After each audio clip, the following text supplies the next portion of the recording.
శ్రీ రా అప్పుడైనా ఆల్రెడీ రత్నం ఇచ్చారు కాబట్టి నేను అనుకున్నాను శ్రీ రా రా మా నిషేధం. చూడండి, నేను వాస్తవంగా రమ్యమనే అందాం అనుకున్నాను. ఎందుకంటే రకారం అగ్ని బీజాక్షరం, మనకు గురువులో వచ్చేటటువంటి రుకారం కూడా అగ్ని బీజాక్షరం కాబట్టి విద్యార్థులకు రకారం కూడా ప్రారంభిద్దాం అనుకుని రా అంటే మా డైరెక్ట్ గా నిషేధం చేశారు. సున్నా జీ సున్నా జీ తా ఇక్కడ కూడా మళ్ళా శ్రీ రంజితం అంటాం అనుకొని తా నిషేధం చేశారు. లా కింద లాగుతూ రంజిల్లన్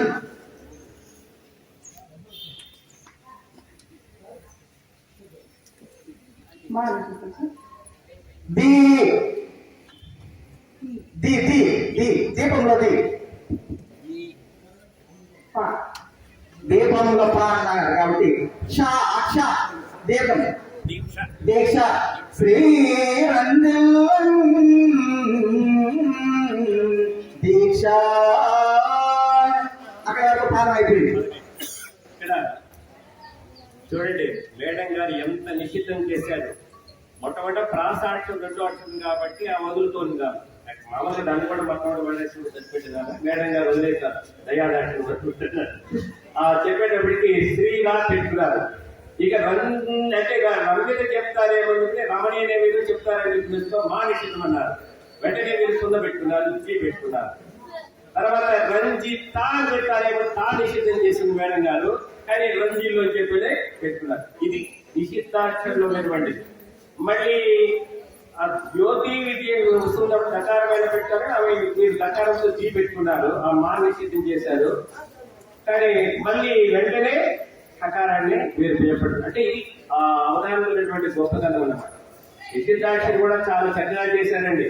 మేడం గారి పేరు నేను మొట్టమొదటి పొరపాటు చేశాను, నేను పరిచయం చేస్తుంది. ఈ శాంత భాస్కర్ రెడ్డి గారు అని చెప్పని ఆమె సైన్స్ అసిస్టెంట్ అండి. సుమారు 43 పుస్తకాలు ఇప్పటికే ప్రింట్ చేశారు. 50 పుస్తకాలను ప్రింట్ చేశారు మేడం గారు. 13 శతకాలు రాశారండి. ఎక్కడ కానీ చందో దోషం అనేది లేకుండా సైన్స్ అసిస్టెంట్ గా ఉండి 55 పుస్తకాలు రాసి మరి ప్రభుత్వం రాష్ట్ర ప్రభుత్వం చేత కూడా అవార్డు అందుకొని ఈ తెలుగులో ప్రావీణ్యతను సంపాదించుకొని నిజంగా 13 శతకాలు వెంటనే అసలు ఎప్పుడు రాసిందో ఇవ్వాలనుకుంటుంటాం మేము. ఆ విధంగా రాశారు. అంతేకాకుండా పిల్లలకు ఉపయోగపడేట్టుగా భాగవతాన్ని సంపూర్ణంగా ఏది అవసరమో పిల్లలకు ఆ పద్యాలన్నీ